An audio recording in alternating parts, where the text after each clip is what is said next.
webale mnogo kushanga shankeji uriyo noreba Tayari West TV obudakika mwija kutsasira twarenzi ya mbuke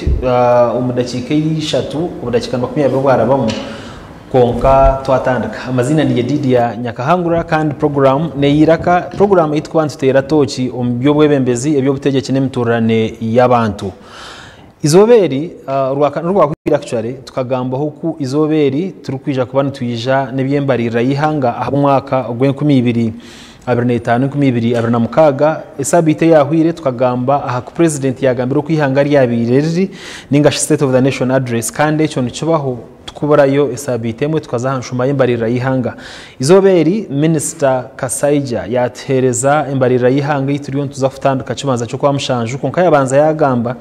imbarire je ituriyo tutera amabega erikwija kubaneye kumebera shitona kimubyo ko kwezi oku etambwire okwihanga riri oku sente zigenzire oku ebyentasi yabyemerire umwihanga dena bwanyuma yatuhereza imbarira yaberumu obutabarwa bukwingana nshanju na bubiri kandeji necendeza sente ezashohiro mu mwako gwebyembarira oguturiyo ntuza kuhendera abukoba ugisiremo na supplementary budget na kibyona sente ezishohiro mu mwako ogu ziyo mutabarwa nshanju na mushanju so ejeji necendeza ukake aha mwaka ubwo byembarira ogutiro ntuhendera konkeji niyo yashoma tokamanya aheraze kwera no hono baza kushanga iza twarengireho ninga nebitugenderire kutunga tutabitunganije kushaka producer wanje agire ebyagumana arabya hawo na munonga kuku zazo mu agriculture zingaye zazo mu education ziha izaza umukutungura umutindo gwebyo buhingi no burisa ninga value addition nibyo biha for example netureba mu buhingi no burisa sente nyingi zatebwa ubuhingi no burisa hazamu ubuhumbi 815 na miliyoni 5 nshanju konka izimpaha izorukureba nezaza umubuhingi no burisa direct investment muri agriculture zacendera ho buhumbi bishatu nkaga na miliyoni 9 wabarira numwako kuturiyo ntuhendera nagwe kureka izi nobuze zacendera hati zo ezija zikeyongeraho nezo kuza umukutungura umutindo gwebye byasharurwa ninga value addition ninga tutamara kureba icyo twakubasa kwita nka agroindustrialization iji mwaka gwe 2023 tukaba tuyine akatabarwa kamwe ubuhumbi 2050 kandi mwaka uguturiyo ntuza kuhendera gwe 2024 kakaba kare katabarwa kamwe ubuhumbi bishatu nshanju na kamwe na miliyoni 89 konka ubwa hati hayongeramu ubuhumbi bena nkaga na butano na miliyoni 9 icyaretera zaza aha katabarwa kamwe hamwe na ubuhumbi 8 na mushanju na miliyoni 5 na mushanju izi ni sente ezikwija kuba niziretera hazaho amakorero umbyanga bitari bumwe na bumwe abo gukora umwani bija kutunga factories nko bashobora kandi nabinye no kubarangire kushobora bari gukora ibitoke sente ziraze mu kutungura umutindo gw'ibitoke niziye mutindo gw'amate abakwenda amate birebe nibinje umunonga agesano ibyo byona nibija kuba byatibwa mu sentezo aho mwaka gwembarira ugutwatandika kandi twagumizamo tukaza mu byo bwegese ibyo bwegese hakenderaho kake aha kasente akazamo ahabwo kuba umwaka gw'embarira ugutiro ntuhendera gwibire gwine ubuhumbi 8 na bushatu na miliyoni 59 kandi ezi zacenderaho ubuhumbi 9 na miliyoni 9 ubwa hati ni 8 ana ni 3 so ababire bashabire seed schools tinkamya ngo ntwera ngo tujya kuzitunga abashomesa ba arts ntijya kongera kubagamba ho nimwe bashabire ngo akasente kagero kayongeraho aho abina amashomera ga government both aga government aided na seed schools zikweta gwa rehabilitation tinkumanya ikintu kimanyisa kitari buhumbi 9 n'ubucendera ntuzagumiza mu tureba sectors nyingi ninyenda ngo tubanze twatunga ka background aka kabene ko katuhereza okutwaza kongera kuganira ahanshonga iziturumu waza umukandi umbyamagara yamagara byayongeraho ubuhumbi 2 kuruga akahatabarwa kamwe n'ubuhumbi 6 rather rukaga twaza ahakatabarwa kamwe hamwe akatabarwa ni trillion bantu mutima nyabwa kintu tuketa akatabarwa konka nico kibatate inkurite babwesire so twaza ahakatabarwa kamwe hamwe n'ubuhumbi rukaga bubiri ahantu mu nshonga y'ibyamagara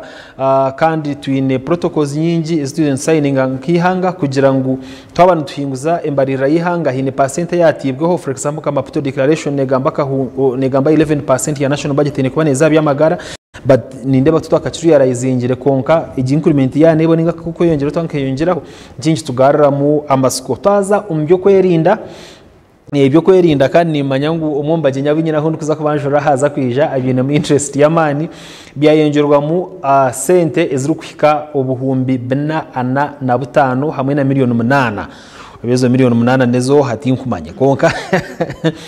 yes zarga aha buhumbi rwenda 50 zaza ha buhumbi rwenda 9 nina rwenda bna zaza habuhumbi ubwo kureba mwe ntayongera ngo buhumbi bana ananitano rikantaka ndabishe byankamyano wanje hone bumati akasaija mu yihangwe no mahi naho rurimo rwa rwenda kumwesho baho konka mwe is a very jolly and interesting man ninyana gutuhendana nebyahanguto abo kubani mangu nk'abantu abambara yasigirira mbara ningashikashari ababuhweju abashema nangwa nitababshenyi patire twashemera mwabo uruguto rwa Nyakambunare babarteka muntu tuje kongera kurugambaho ibyahanguto nabyo sente zayeyongeramo hayeyongeramo ubuhumbi rukaga 8 na bushatu hamwe na miliyoni bishatu makumyana ibyo nebyenkuto mwene physical infrastructure tinguto zonka konka mwene bukwatirana n'inguto ninjirana n'amashanyarazi ibi infrastructure nho biri kugendera okuganira ahari yebe nanuko yongerayo nyine Honorable Rosemary Nyakikongoro umucyara ari kujwekera abantu bashema umwishengero y'ihanga kandi tumurungo kubanza akaba yagireyo but by then I think as an independent umukisange ki16 kandi ayizire yagarkayo ayiturebera na cyari ngakakiko kebyo kwerinda kandi ubwa hatana shitama hakakiko ka budget ningashaka embarira y'ihanga kandi agarka shitama ahakakiko akagenda of course akagenda tokabara nanisha ureba baramusiya bari mbatureba program dia kandi nyenda kusima aba kuhurikiza n'abakureba Tayari TV amazina ni Nyakikongoro Rosemary mucyaro mujekerwa Awashema district kandi uwija kutangaza ebi budget yashomerwe rizoba na mnonga nyondi ya kintu ekikwata ha muntu wa burijo ukora gagirwemo budgeteji na mnonga abantu banje baburi gwizoba kandi amakanda nangatira harshema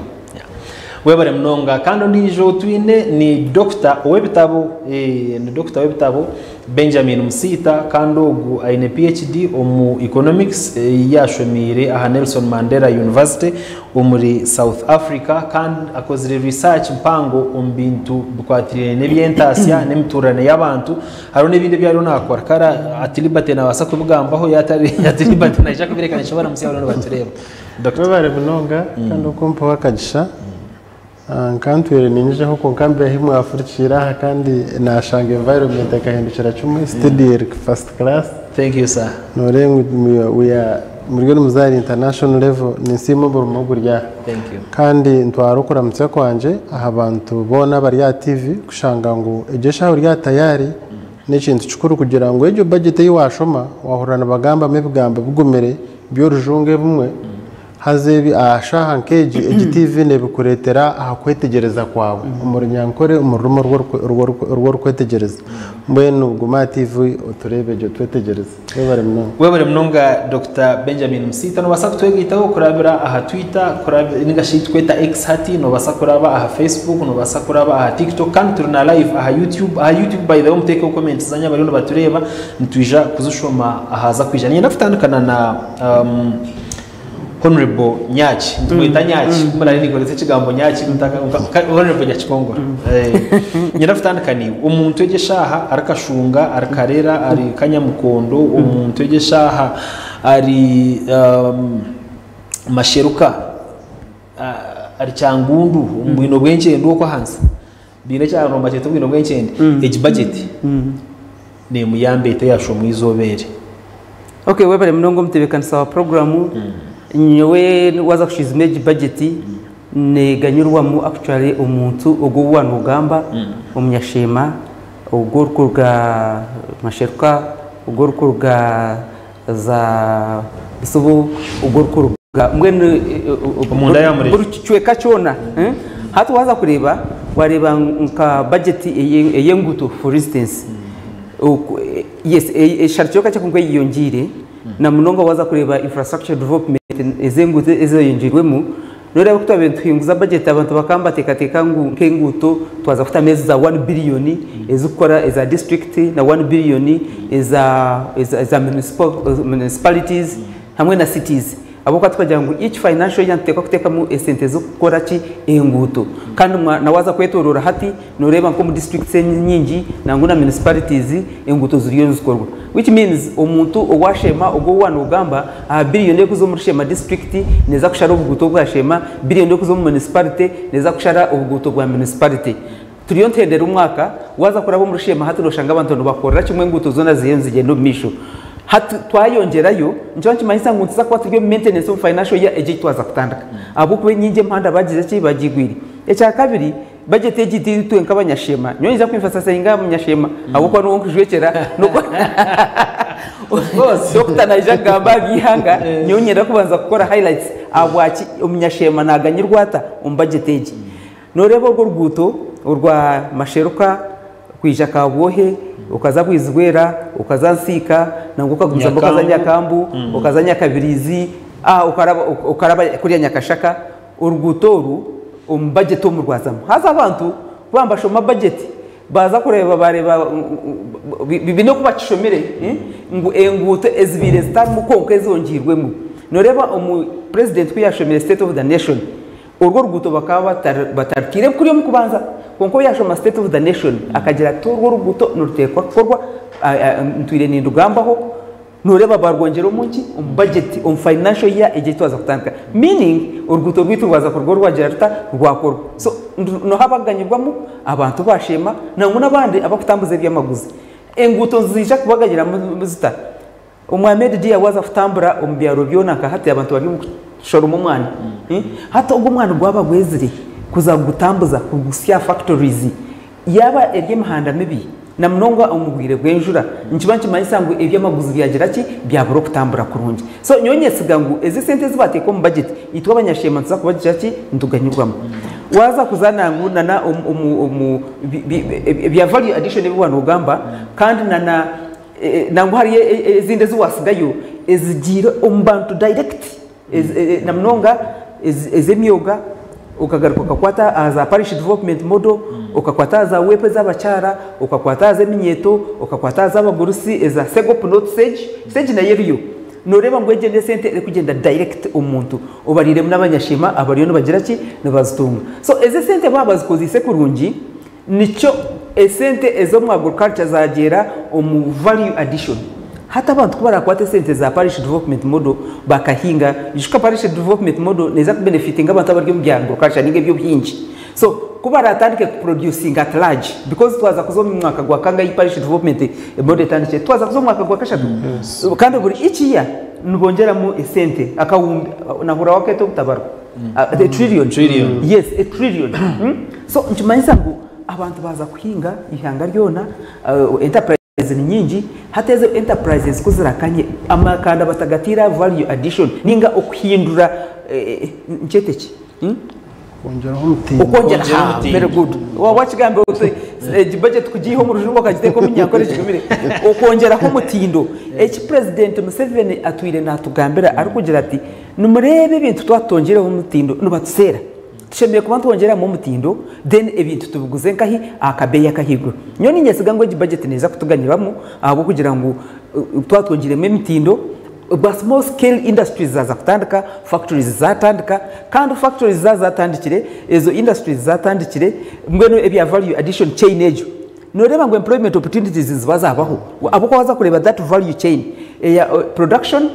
value addition marketing ukasiya kuguza ejo mayane chain nyenda kugambira kecho kurebaho ka simple factory ako witu kanda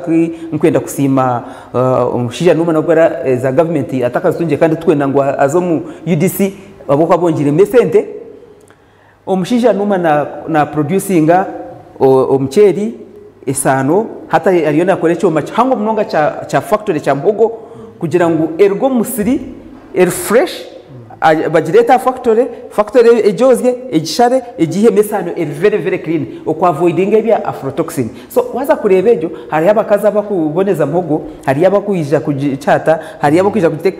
mpaka nkahi ayibara gitwara umukatari ejo value chain ne employing abantu bangaye so no butubantu gamba ngo abanyayugande emirimo buzire twaba tutagira umubya value chain ebi ba emphasizing amunongo budgetage inchiwa kimanyisa ngo na employment opportunities ninge mirimo y'abana bitu neba yagereta yaho so nyonye ndakusima government abo kugira ngo amakanda eriyo negateka aha kwindura umutindo gw'ibintu bitukugira ki bituhinga kandi twaba tubihingire biba byatunga nakatare byatunga katare nchimanyisa ngo na ihangano baryatasya na mnonga omu taxes is not collecting kandi taxes twazitunga twagaraka twazinjira investing ki umbantu ekindi nyenda kusimira budget eji noreba tutuyentwe tombita amashomero gitu abashomesa tabarimo biki kuko kunaza kureba omu human resource development capital nashangamu okuza mbaza kwemployinga abashomesa aba primary kuri fitting ban kongera abashomesa aba primary na secondary icyo nkimanyisa ngo employment opportunities zaba abantu abatwire noma hatwiro ceiling so esentezo nzayeyongeramu nico wanoreba mu capital development ahinda ka center kagizeki akeyongera meaning human capital development kizacendera ezo gwegese kizacendera naco niza kucishobora generally jo budget ya education cyacendera hata noreba umu financial year age President Museveni akaguidinga yagira ngo twakwata uteche natambuka ka sente okunatambuka yo kariya no basa kore ibintu birekurwa mu kurungi no reba nka health tiyayiyongera so emphasis ekagira ngo tubanze twakwata akitongore cyamagara ecyamagara kucira yiyongere mu financial year cyakwata cyaterera abantu batandika kutunga equipment na mnonga no reba nkati tutwine specialized hospitals ebya cancer ebya nebyo waza nkamurago mu institute ya oncology abantu babona so cyamanyisa ngo tubanze twata ahitaje erya health tibiye byamagara next financial year esente ndoza kurebeza education zagira ki zayiyongera so in fact ababembasha abasidi schools byone zona bazistopingiri grant aiding mashomero make mnonga aga grant aiding already agaryo process agabega tandikiri konka kinkwesiga ngo om next financial year nko kutwagambire ebye education gwe barize kugira ki kongeraho na mnonga infrastructure development okurenga supporting those government aided schools existing government aided schools hamwe na seed schools study mu magombora agatine mu yade na seed school nemwe so noreba ngo really focused actually budget focused tinkeje turane waza kureba at the end of the year twaza kwetorora naka ni tangible results tushemereye kubantu tugira ki nituzireba webare mnonga honorable Rosemary Nyakikongoro kandi ajwekera abantu no mucyara kujwekera abantu bashema umishengero byihanga we yagamba ko ari kubireba nanyenda kuzowa Dr Benjamin Musita Dr waza kureba imbarira yihanga erimwe bintu kabishatse cyo kubanza niyo yituratandikira national development plan ya kana cause tukaize yo kubanza ya kabiri ya kashatu riyo newa na umahagwe BNP hogo konka teke ko mari yecu Uganda ine kigendero cyo kugira ngo mu myaka 2020 vision 2040 kugira ngo mu vision 2040 nabagira ngo intasiya yitu nkihanga ine kuba yakozire tenfold no muri nyango miruni kikumi twagire aha nanka 50 za United States of America billion 50 ubuhumbi 50 bwa when in a significance pango yo kubanza no kugira ngo tutandika national development plan ya kana icya kabiri ine umwuga mpagwe kuzakuzana kurebwa ngo twayachivinga vision 2040 iyo mukureba ko bagishoma okureba ibintu ebirya ground imbere y'abantu yibarumu na ikirute kitwine cya vision 2040 noreba ngo iyi no rutambiro hangu rera yatwere nkihanga ngo tutere kwika aha curote echo webare mnonga tebekanisa program ko kureba budget ko bagishomana na ikigendero kitu cha billions magana 500 za dola ukareba hata bagira ngo uko kwezi kwaza kuhendera uko financial year neheruka nuko kwezi ngo ntsa kuba twine billions nkaga nemwe na millions magana 3 za dola konka foundation ya Uganda na namahanga agaga East African Community bayineme kiba kweta dashboard yabo umuntu ari kuvuga pici ayinenke shaha cye kumoreka speedometer abayine motoka bareba akarima kamashita uko kariyonuka ukagumana gashumba ningana katemba hato mu economics ninga shombe tebe rume enkorakorana yihanga harimo ikintu kitweta dashboard yihanga hine na target says twinenke yihanga ebuspatere ne tukurebere kuturetera twakurakurana icyo kubanza mu rubyo ntwikiriza ngo economy shimkwane kura at 6% and above hatejimba kugira ngo kwa mukago kwaza kuhendera Uganda's economy neza kubikuzire by 6.3%. Icyo nikoreka ngo turya even above the limit yitu asetingire tugaruka hari ibintu binde bitworeka nka inflation ebeye ibintu regera ne kurakura neta ne hindukete ijo beriye rinka 3.4% ya shumonje banki manyisangu the rate at which money is exchanging hands ninga amana gesente gate gizende yongera kandi shiringi yagera amana menshi yajyango igaining value by 4%. Oreba ngo economy holding other factors constant kuricagumuza mu kiti ikintu kiri achievable konka ko kureba Uganda's economy it is majorly kanjerengu hachirimo njeti muko mukono gwarhanga Adam Smith akagota invisible hand. Yes, a man government where this NRM government they are concentrating injury a man ya gatiri koko reba abantu abajetorera ukareba Kongo ukareba South Sudan ukareba ubutabango buriyo ikuretera economy ya Uganda kugera man menje na security icyo toka cyamse mesho mzee yakozere umurumo mukuru mukubiko haruno muntu mu Uganda atakumanyisa isase na rugamba umucaro kokwe because takafuna go opportunity yo kurisa se na baratera so oshanga ngo haruho ikindi cykwatera no butebekana bwihanga nikiretera abantu barga bahinga kandi bayinamatsuko go kugira ngo baza kusharura hate icyo tukiri Kongo hato wanobuza nice cyakubasa kuretera economy gitwafuna billion 500 za dola sustained security Uganda nenda mwene ko government te kureta sente z'abantu niyo government yo ngo kushanga ngo barone sente za parish government mod mazima government zo no munsi ahiziba tuzuka sente za parish government mod now with this helping hand ibare tumukono bakajya ngo adeka tugire kutwakwataraho amidst incentives zero because the key incentives muze yakagira ngo mwine cyo bakweta prioritization esento most zibazitara mungo nizibana konkagira kuwatebekana se bintu byawe obu handling umudageta order of preference twine bintu binje bitwetaga konka biteko mu order yabyo ujiroti atuwakatanuka n'amashanyarazi Ugandans are witness kugira ngo amashanyarazi gar deep in the village yeje ateka henguto ibyo nivyo bakweta ndavyo kweta the prerequisites ningashi ebikubasa ibyoshime kuboyine utakatandikira kwenda kuteka ingufu aho kwa no gukurwoka producing ibintu bikwingana ki orubuto rwabartarwo to kubisya mukatari na mani yagateka security. Now when it comes to agriculture twine umukutunguka kwa mahanga gona kandi Uganda tukuza kujihamu heine kiba kweta de mbagweta the growth path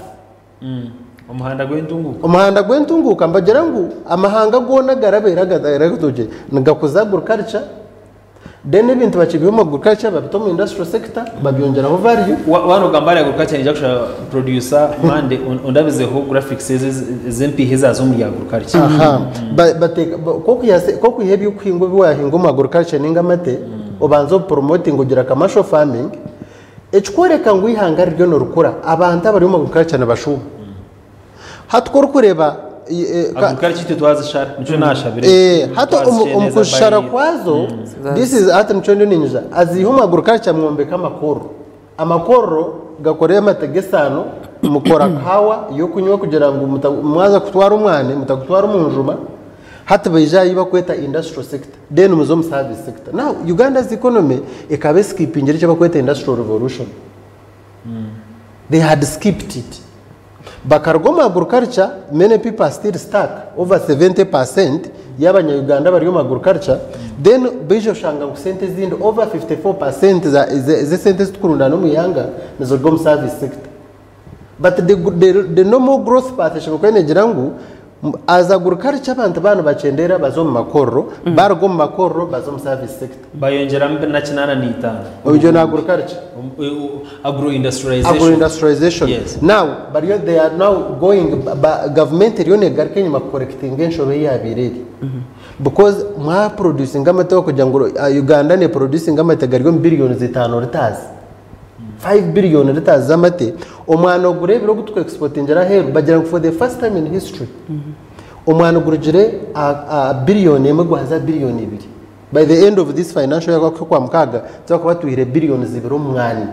konko gumwana ogushoira heru gube gutaraho value bakagushoza nkenjuma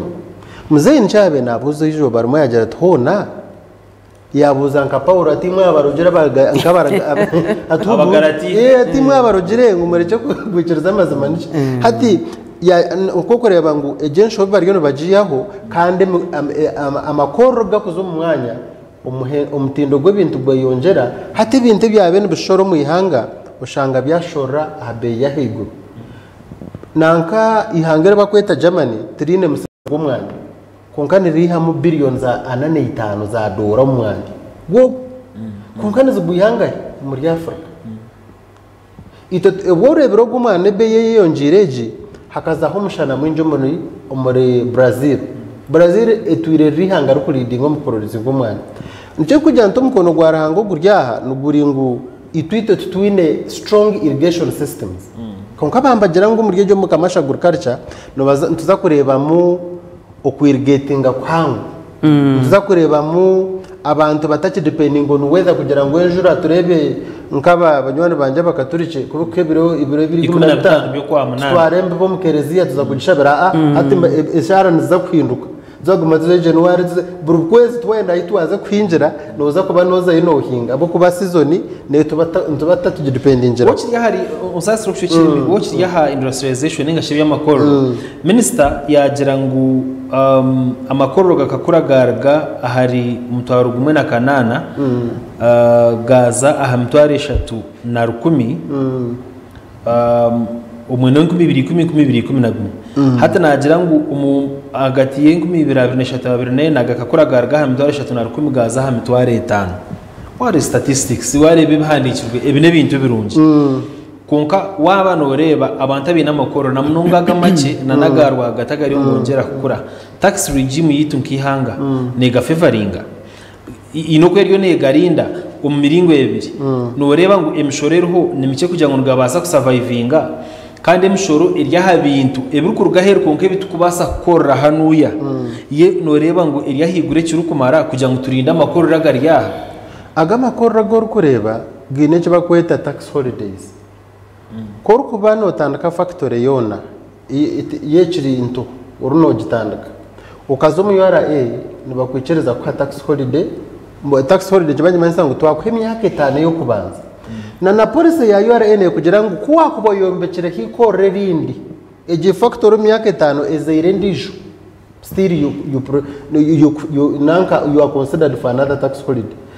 ibyo kubano ukora byo namba batakubiyeho mushoro. Now the question agama kora gashire 500 ikibuzo kiringu emitware 5 quality ya products ezikurwoma niziha muryo no producing ebintu mu economist muri cyo tweta non tradables nebintu crossing a border ibyo takubasa kuguza ngaba kuri yo abantu bakwateshwa abantu bakwatesene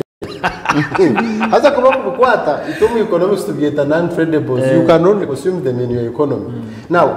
factories ezo no rengo zaka emitware 5 the question is what is the nature of the products muzee akatcorrection to Churunja Mbara University kene tandika kugira ngo a strengthening because by the quality of the of the yabashomesa na nabana bashore hate agamajenga bari bashomesa no mogo mwaka Chuban doctors now have returned back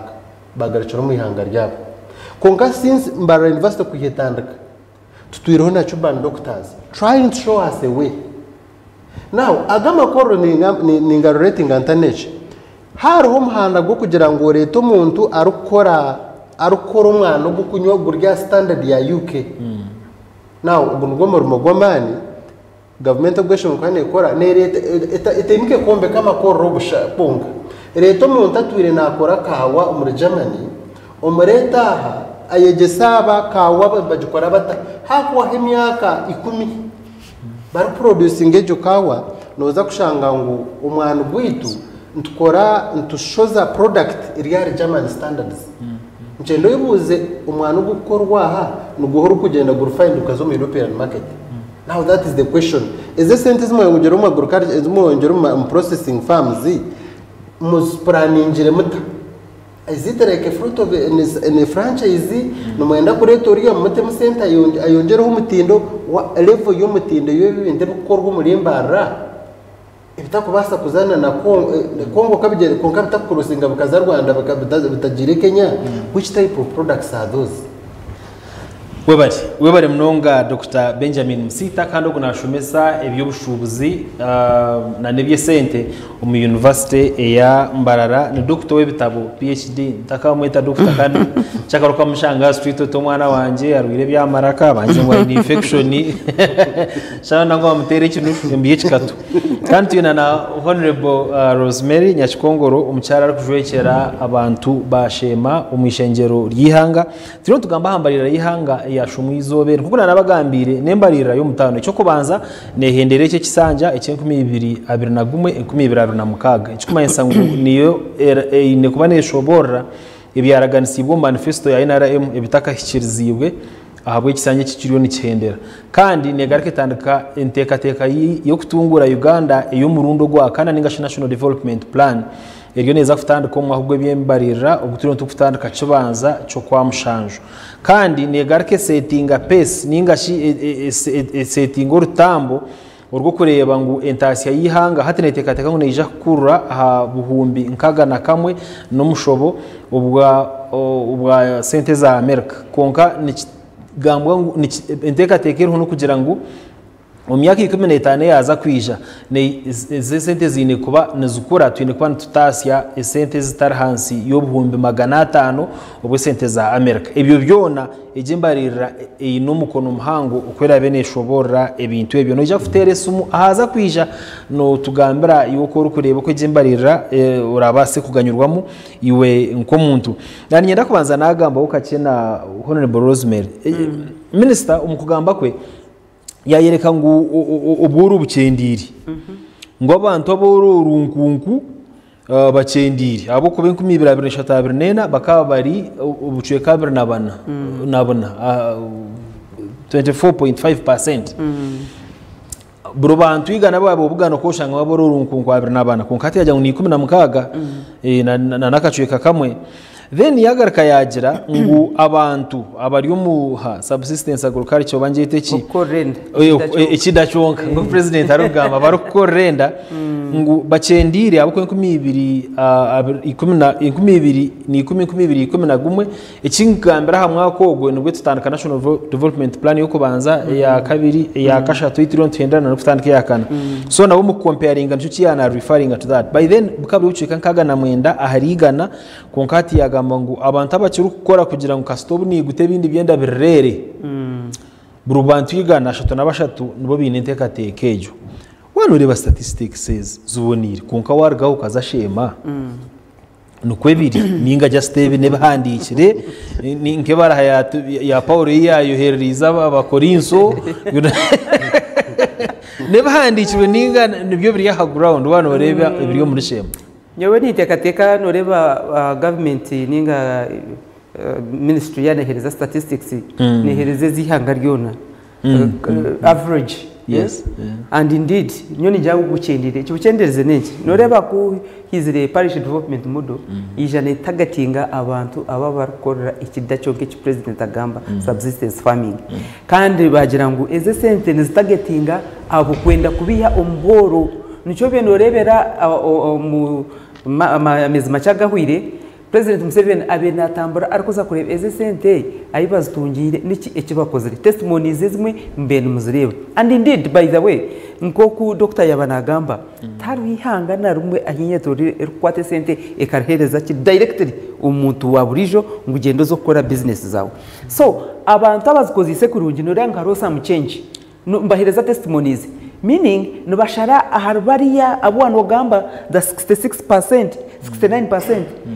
inchimaisa ngo ruyare bariyono bagira ki nubakenera so mwene umunya-Uganda kubemba jangu buri mwaka nubateka trillion ya parish development model kiryariwe kureba nko wagikozesa kurungi mbiti let me tell you umuntu natandukana n'emtwara atanoreba ngo life ya gireta yahinduka so ati bakweza miliyoni emwe wota gikozise kurungi ukagira waza kugirya kubi noja kuguma umukorera ki ikidacoka konka noreba government egerezeho kwegesa abantu erikora bo mya mindset change kureba ngo kasenta kuwatunga wamenya ngo waza kakozesa kandi wakiyama and indeed noreba abantu bakakozise ngo harosa change so twahameraho na mindset change kaza abantu bakaba traininga bakagumana babigesa manya ukwegesa tukwayo nico wanoga nico kurebera Sunday Christians mazo mchurch bur Friday Muslim konka batorana begese myaka yaho mwe biraba bubura kwatu so nico kimwe na nebi bite bya entunguka ya government sheme yo kujokerane mu districts z'abantu barira kasente ka parish development model of course abo tubakabura you know basket of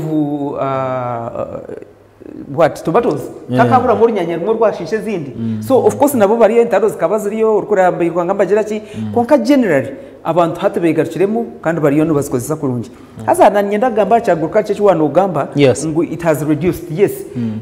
ya guruka cyo we reducing konka nyoni nsekateka ngo increasing abo ko waza kora 1 trillion age eriyo maguruka eje ya PDM you see tubagire abakushubura tubagire abakora ki konka eriyo umbantu abakugira ki abaryo ubuzwe bwinshi actually Maputo declaration inagamba ati y'amagara neyo buhinji no burisa eje 2023 kandi Uganda ikatekaho umukono eri kugira ngo buri mwaka gw'ibiyembarira ubuhinji no burisa buze mu sente zitara hansi yo bucuye ki 10 ubwe budget yona so idea rekutwa ku implementing ejo twabe out of 72 trillion twabe twine obutabarwa mushanju na no buhumbi magana abiri ubwa buri suppose kubambuza mu buhinji no buri kurutaza ku implementing ejo declaration ya Maputo ye 2023 gumizamo yes of course like nko hano gamba resource envelope yihanga nebinte byashimiye ku banetunga kandi ndoreba hatu budget yona actually legendera our program budgeting ninje cyo no cyumanya so unoza kushanga esente waza kuzigira oto aje Maputo declaration no basofta kayo konka at the end of the day focus yitune ebyo byinji buriyo bitunguka kandi kubyatunguka twabisharira magezi ejo value addition ni targeting ki targeting ebyo byinji so nyondeba nguru ya reno bwe bazongera value addition at the end of the day it is promoting agriculture abo kuba muhinji naza kuba disappointed weza doctor yahinga bihingwa bye bikazo munju bikajunda bitine ki bitine katari konkana kweze cyo kurebera ha haru factory zaza mhogo haru factory ngeje ya mushenye eje yitu ya matoche namwe nkulo jangwe eka shifting from science research and ekazo production marketing ekaguza abantu bakabe bashemerira abo ko ite target yitekeriye kugira ngo kubarazo mu production bakora value addition ba packing ebintu twabiguza heru abahinji bebitoke bakabe mbagira kimbengera because wancho kirimo kubuza of course ni ndagabishenya bingi nubakimanya nyoni ndebe bitoke umbwire bwo mweru ebitoke byamabone bikiro mu rutoke ekitoke kishuma kizaha 12 aha 13 and yet twine pibid hari so nicyo kinani ndeba ecyakorwa na the actual outcome icyo muntu wa because at the end of the day ogo muntu ogo cyanda gorintaza ogo muntu arkanyanta marigambiro we factory kitije kazanya ruzinga uyije yaganyurwa mwata ira abantu bakabayambwa mu cooperatives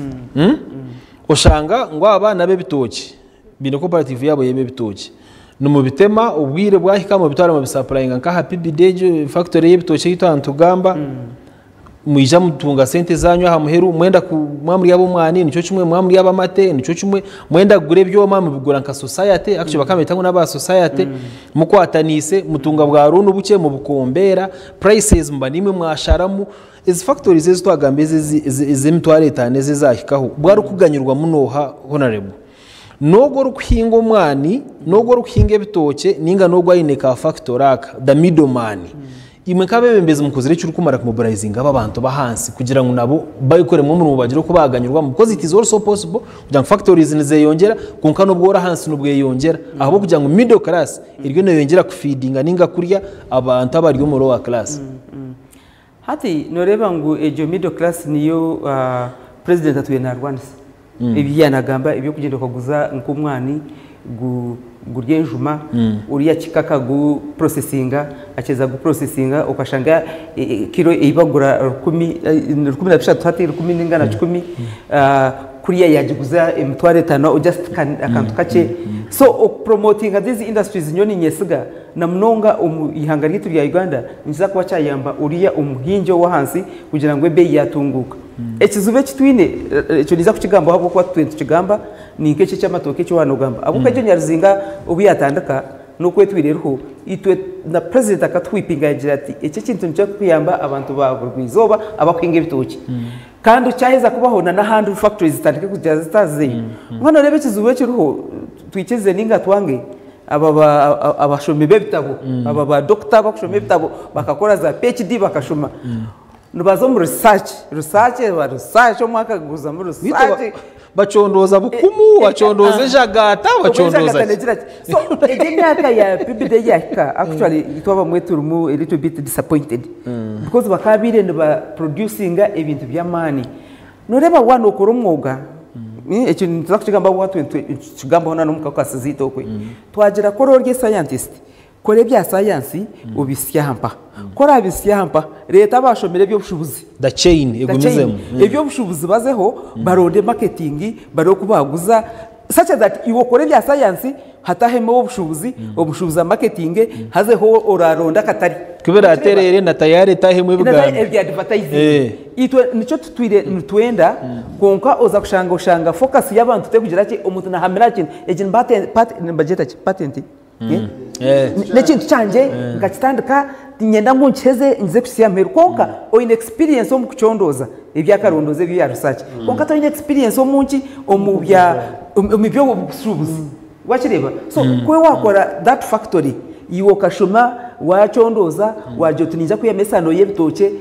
hedekura abashubuzi birukange batari baronda katari nubwo cyakugira ki cyakutugwenyurwamo so nyoni nyesiga ngutwatunga factories nyingi by the way middleman naba yargamo abo ko umuntu naba yatwara ikintu cyeka cyuguza nkayi factory naba washaramo go hagati urukwijja kaza hariya akakusereraho so nabwo icyo nyowe eze sente na mnonga eziba kuteka mu UDC na Uganda Development Bank kugira ngo abantu beguze sente batandukanye bwa factories nyoni kisima munonga abo kwanzi bacyayamba first of all basharayo middleman umuntu natware ibintu bya director factory bamushashura icya kabiri cyo cyayongera memirumo factories bwakanya n'ubwako bwa small scale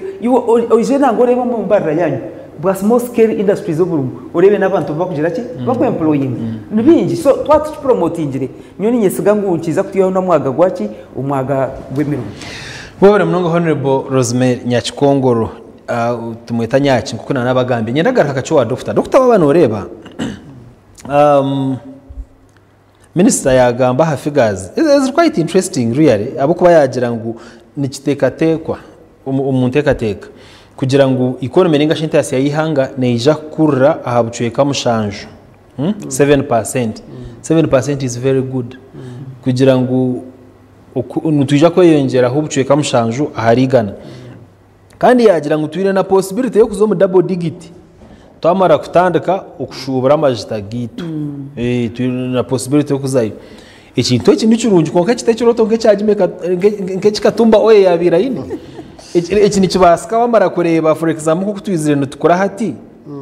emyaka eje hwire actually especially post covid nubwo pasenti yitu yo kureguma negira mu rutezyo yes IMF rigire kutuwana yagira ngo sente zitu nizo zitungire resilience nizo zihonere ubutabanguko mbyo bushubuzi kugira ngo tizishumire munonga abo kuko wagamba yagira ngo zikurira ha pasenti yakana konka iwe nogira ngo ejeje percentage ntubasa kujya kivinga and more so the double digit yagamba utamara kucenshira amajita hatugamba ko mushomi mu economics tune mention kweta assumptions ninza kuvuga motoka ndagahanze Kampala nashanga uruguto rwa Gatonga ricuru assumption n'uruguto narashanga ricuru ninza kuvuga hanze Kampala umpira gwanje gwa gutine kugobeyiri izo nizo kweta assumptions hata na nomu is the predictions zo kureba zero possible or holding the following assumptions. One, ngwihangatara habaho butabango muza kucireba eco icya kabiri nakugira nti rahanga economy iturumo ne kitambura amana garahanga munonga nendo yicereze eco kugira ngo umuri China neba enjura nabajugwisa yiba kugenda bene nanka technology bakweta crowding nabakwata rockets bazitero umwanya narayatubina bamuzisha nabakwata rockets hatari mota umumtari mumwamuzi ngo naza kwamura ninga shenjura jugwiza bisheje besha abamuzi no shoti bo bene sanze bayenda nabajukuteza enjura bo baromwire bumbire bomushana mu kugira ngo mushana gwabakari ninga se gumwanya tuburba munjura nibatera rockets sahiguru zikombaine ngebe ebicu enjure bo umwanya ukwe ubwo bakwenda gwegwemo ahibayenda gwegwe kandi ahibagendera now itwitoba abanyayuganda bo rukureba bakugira ngo economy has done well noza kushanga ngo seasons have been uninterrupted no kushanga ngo seasons zitamburire abantu bahinjire because what drives inflation is major agriculture products noza kushanga ngo the role of Bank of Uganda ngasho umwoga gwa Bank of Uganda controlling inflation tubukumataringa munonga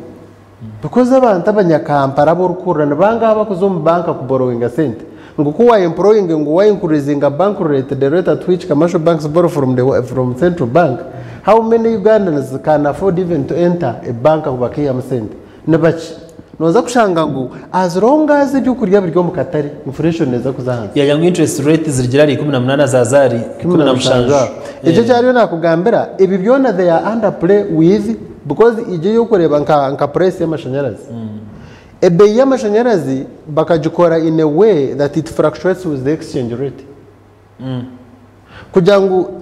ebei y'amashanyarazi nanka ebei ya dora yatemba na n'amashanyarazi agatemba indirectly because mbaburu 0. something utakabwetegerezo umuntu wabutosha nabakucharging maybe zirya gata so economy nebasa kutunga 7% growth ebyo bintu byabiryo mu order season because abanyayuganda kangambere ndabace abarukoza koza mezi ku irrigating kugira ngo bakoze irrigation systems nabace munonga je namba ninche out of over 70%. Government keresire cost sharing kugira ngo nogera kasente kuwa leta waburi interested bija bakora abanyayuganda wabutosha aine miliyoni 2 zo kongeramo nabonoza kushanga ngo bace konkitu mu economics twine murure ibakweta the 80-20 rule 80-20 rule ne kugira ngo tuburyomo weno kuza kwa sente nabasa kuzikoza iyo ronda mu gumsheja kozere no gumsheja kozere factory ya mhogo hata wagira abo batanu umwana wananka just sub countage ningo mu county batanu they are in a position to drive the entire village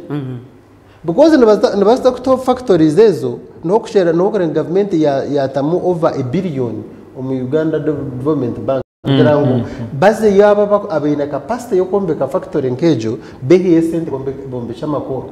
at a cheaper interest rate no horo kureba aho ntiyatahira maho kongito the 80-20 rule kugirango kwataba cyaha mukono abe ino bushoboroza tuburyo mo wena ngwakahangwa kora factory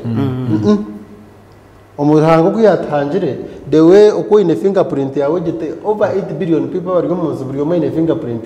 tokashanisa n'undi nabahorane bebe bakabikora bakagenda bakwata sente ngo neza wepu kubayeza bakwata sente ngo neze myoga bakwata sente ngo parish development model ko nkabagaruka wa leta gro yabina kubineho hariho n'ab'imyuga arona bemyoga arona parashu konka bareta naguro yabina hibahikire nabo kwenda zindika ukakenya insindika ari abantu bine binanga ideas zabo zirwo mu billions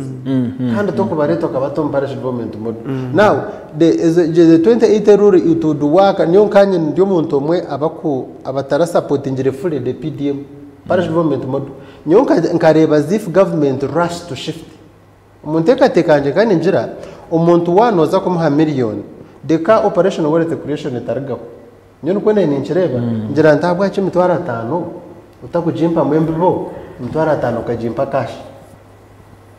abantu abahinjira umwana mu operation wealth creation mazima wakucondoza abantu abinjira ko kushanga ngo umwana gwabo ugarwo mu WC to me it was a little bit of rush because the government kwerukumke kargo program yetu no banzo ucerezo ubwire ugumano yongera yembevo abantu nibahinga nibacire ntaba kuzacira bimvuze nibazacira ukakingira cyumu operation wealth creation of course katunge bizibu bya yuno kimanye cyari mu challenges kuka on the large extent mazima wahikombyaro no bakugira ngo ugumane kaguhebwa operation wealth creation icyo kintu cyishoro kandi bace mu banya Uganda another thing ichenareba mu cyabashome cyangu Niji presidential skilling something industrial hubs. If there is any important program in presidential skilling industrial hub, nkagamba hona no gumushija kujebembera yangira ati ntwata abana mukaga. Buri mwazi mbaba bina ishomero nk'abana kugira ngo babatwara mu dormitory. Buri mwazi babagise bakweta patriotism. Dekangambere tukakuzihangeri otino umuntu arukundi hangari. Ejesente wakwata 1 trillion ukagito muskilling ngo mwana uwezo kashomese charani ukamugiso kundi hangarye akamanya this is my country nanyu wasoda katambuke chupa hero mu ruguto nikite environment ukachumwegesa kachikwata icyo kintu kireta a lot of transformation compared was herezo muntu ariyatyo the 56 billion yo ahabwanje batamunje industrial skilling yamze that thing is very little at least a trillion ikajiro mindset change umuntu ba ukora umutwe ariho bible netwegese ikintu mu proverbs ngo hariho ibintu bishatu ebitenje sense ngo nangwa nibina ibyo tabasa gubusariza now there is a common ibyo bintu binebyo ngo harimo umusha benje rwo kushwerwa harimo umushema ukwaga ibyo kurya ngo harimo esereve ningasho muhuku ukuba mugabe ngo then hariho maybe kungura akabanko mukazi nyeneka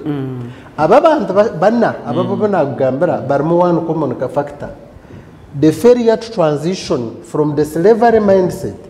ukamuto mukiteba akabumugabe nice baremara iki now this is a transition from poverty arabanda kushanga ngo maybe no bwako bayashomere ba arona abantu abashomere abarira boro narara tungira ataka sente kache umusheje mushanga burumwazo nempuno nabi akusabara that is a slave who got ugo no muhuka ya bamha million ya parish development model yijuka cyakwera I have my nyonyine brother wanje ubu zarwa na umunde akazitunga yazitungira ati namushanga ngo cyakire ngani ndigaho mugatare ndukura ndurugagura yende nambuza ntazishata akasente ka parish board katamte ndatsharwe akayine kirisha tumukavera nambuza akataka heriri umukura atuneje ko muzaya katugambira ate sente wazi tumonjo tarireho now this is my own kirisha tu mwajeretere nyine ndi akahonga akazonga ate sente wotazitire mu utazirireho kuko reba ngo that is still a slave mentality kongoza ho tashi toka mushobora shayija kacetegereza but advantage is that at least wakagura members eshatu nasito mukayaziriza kandi zizire no kuzara neco kurebera ngo mugiranti koroboye nekizibu urukwenda guzeze mbuzi ntongambere at least I can sort of konganzirebe zisigaruma because agent chinkozireho we are building a national data bank yes nabwo niza kushaba minister honorable naija kunya that's even a prophecy yo wa minister Ronaldo narijitwara honorable tu ankambara university nyo kurgo mu economics tu ihangeri tero ku tracking data kurunji yeah true ndiyo mbantu bamaba kwikiriza ngo Uganda is growing faster than what is being recorded warebe ntunguke ryo mu cyaro okara the nature of the houses yaba ninjira kuzoku mundo kubwisingiruza kugura yindi mazima noreba abantu abahinje bebitoke amajogo bakombeka ujoti these people are in the upper middle income status tabakiri mu upper areje tujire meje tubari okuvuga waza harugoto rukuzanga ngo warigibando kazacuruhura nubwo kuruga hakabuta road okareba the nature of the houses amategura abantu bakombeka these people are past that ndanga status now twine challenge ya data tuombecherejo data banka tuenda kugira ngo buri kintu cyone cyabo mu district tufune data furuga LC11 uza system yejo jubuze uti nibanga habatunge senti joveri kandi bakwereze hato beno manyote bo ahoreza mu cyaro zirinkahi abwa cece cyaro cine bo ahoreza nce compare to the other one ibyo beno basa kubishanga asumu yabo utagire kuronda hano we are trying to menza kushaba government kugira ngo twicereze umuntu abase kujya storing mu different entities kugira ngo tufune data up to date kugira ngo tukwitaga kuteresa umuntu bishokwe abayilekizo bacamashanyarazi n'abaja cyaro ninga shoro goto rutakozwe nchwende hata inente zinga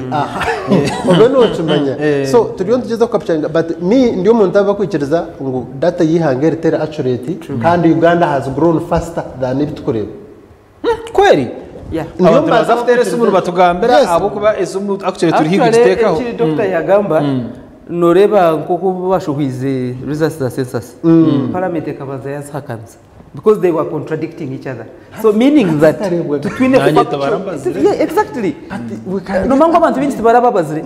hatkorota barabazire no mutatbarambazire you see hata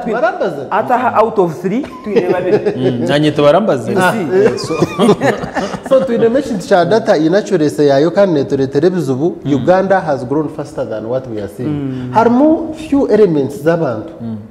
na no kuturiyon tukorebe government ko riyo ne prioritize ngati yazombye magara yakimanyire ngo USAID America ihiremo byambi hati yagira tuno abantu bitu barafa HIV tukatwachiro no manyangwa HIV person mu Uganda abena ature myaka 50 from the time we akwatara myaka 3 obeno mangu no kuture myaka 8 wota jiro mchindi chikakwimbagiza okaferokwe konka ijo revenue tubeturo hata bokore ngo sente bacendeza mu education it is still part of human capital konka bazitoma marwaro now prioritization of government is key icyo kintu nshukuru muno mwen tugira amasuko ngo the 7% ija kugitura all the factors constant tuchira kagera maka kan nyine seteri sparbus nyine ngabanya leta perbus nanga mamwita mujuru zinarga ngo seteri sparbus na leta perbus leta perbus yes whether yerje 7% is very easy wabona nonga Dr. Benjamin Msita nashomese by'ubushobozi nebye sente kandi ine PhD mu economics kurgo mu Nelson Mandela University jone ya South Africa kandi turina na Honorable Rosemary Nyakikongoro umucyara kujwekera abantu by the way tubasha koresha no hurango uri kujwekera abacyara bashema umucyara umujwekerwa no mucyara ari kujwekera abantu bashema abo kuba kurunajekera abacyano bakwemba mutera ko urukujekere imyeto naterwe imyeto yunga urukujekerwa abantu abinoho uburema naterwa electrical college y'abantu abinoho uburema